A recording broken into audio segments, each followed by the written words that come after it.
Cérebro Forte, com Carla Tiepo. A Carla Tiepo, que é neurocientista, coordenadora de pós-graduação da Faculdade de Ciências Médicas da Santa Casa de São Paulo e empreendedora em neurociência aplicada. Bom dia, Carla, tudo bem?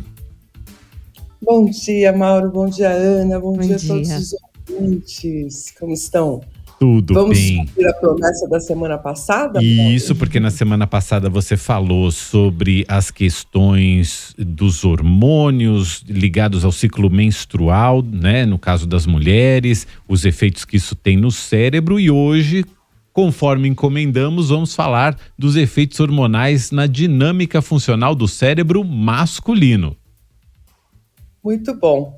Bom, o principal hormônio sexual que opera nos homens, também opera nas mulheres, né, mas uma condição um pouco diferente, é a testosterona. A testosterona está diretamente ligada à fertilidade, à libido, e isso todos nós sabemos. Mas o que está também por trás desse efeito da testosterona é um efeito no encorajamento e até mesmo na vivência de vínculo dos homens. Também está associado à agressividade, também é sabido esse papel na agressividade dos homens. E, diferentemente das mulheres, não existe um ciclo mensal em que nós tenhamos oscilações nesse hormônio. Porém, existem mudanças ao longo do dia, no nosso chamado ritmo circadiano. Então, geralmente, a testosterona está mais elevada no início do dia, ela tem alguns picos ao longo do dia e termina um pouco menos predominante no final do dia. Isso pode estar associado, inclusive, a diferenças na libido, mas o que eu gostaria de chamar a atenção é justamente diferenças no encorajamento, na capacidade do indivíduo de enfrentar suas dificuldades. E, em geral, quando a pessoa está enfrentando quadros de estresse, isso aumenta a liberação de um outro hormônio chamado cortisol. Como o cortisol e a testosterona usam as mesmas vias metabólicas para serem sintetizados, se há aumentos no cortisol referentes a quadros de estresse importante, isso também provoca diminuição da disponibilidade de testosterona.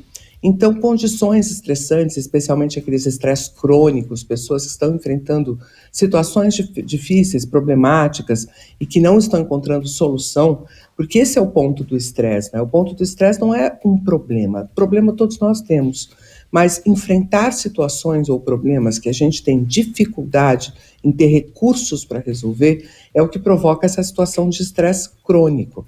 E, mediante esse estresse crônico, as vias metabólicas para a produção de testosterona caem bastante. Então, parece curioso, mas justamente o hormônio que poderia nos dar mais encorajamento para enfrentamento das situações acaba se fragilizando diante dessa situação de estresse crônico, sendo menos produzido. Outra coisa que afeta diretamente a produção de testosterona é o sono. Vamos nós de novo falar sobre o sono, né? Parece que neurocientista só consegue conversar sobre 3 coisas: sono, alimentação e exercício físico.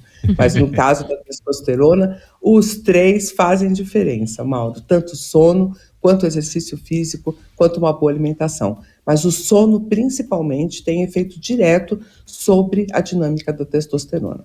E, por fim, também existe uma andropausa, né? Não tão característica quanto a menopausa, mas os homens, ao chegarem aos 45, 50 anos de idade, podem sofrer diminuições também nos níveis de testosterona. Mas atenção ao fato de que esses hormônios sexuais, tanto no caso das mulheres quanto dos homens, para serem repostos, para serem corrigidos, é muito importante ter acompanhamento médico, porque muitos deles podem ter efeitos colaterais que precisam estar sendo, né, acompanhados pelo médico. Mas, se sentir que existe qualquer dificuldade nesse campo, é bom procurar um médico para verificar se não é hora de fazer algum tipo de reposição hormonal. Mauro, Ana? Carla, só para a gente terminar aqui, quer dizer que entre sono, exercício físico e alimentação, desses 3 fatores, o sono é o mais importante em efeito à testosterona? Em relação à testosterona, sim. Obviamente, exercício físico, que pode aumentar a massa muscular, vai ter também um feedback positivo sobre a testosterona em homens.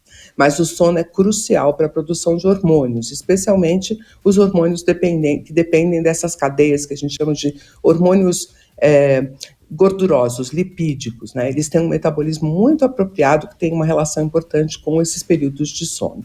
E não à toa é no período da manhã que a testosterona tá mais em alta, né? No começo da manhã, porque vem desse período de sono, de descanso. Sim, existe uma correlação entre esses dois elementos e isso também está associado ao maior encorajamento, maior sensação de vitalidade que os homens podem sentir de manhã. Então, um sono repousador também tem influência sobre a testosterona, que por sua vez tem essa influência na sua vitalidade. Tá certo. Tem outros detalhes que a gente precisaria ter um programa só à meia-noite, né? Para falar aqui também sobre os efeitos da testosterona. A essa hora da manhã. Essa hora da manhã, ainda não. Oi, Carla, o que foi? Eu vi que eu fugi um pouco do tema, né? Eu saí na tangente. Foi. Foi, mas aí a gente teria que tirar as crianças, né? Tira as crianças, né? Isso. Deixa as crianças na escola, depois a gente conversa sobre isso. Depois a gente conversa. Carla, muito obrigado por hoje. Até semana que vem. Eu que agradeço. Para vocês também, um abraço.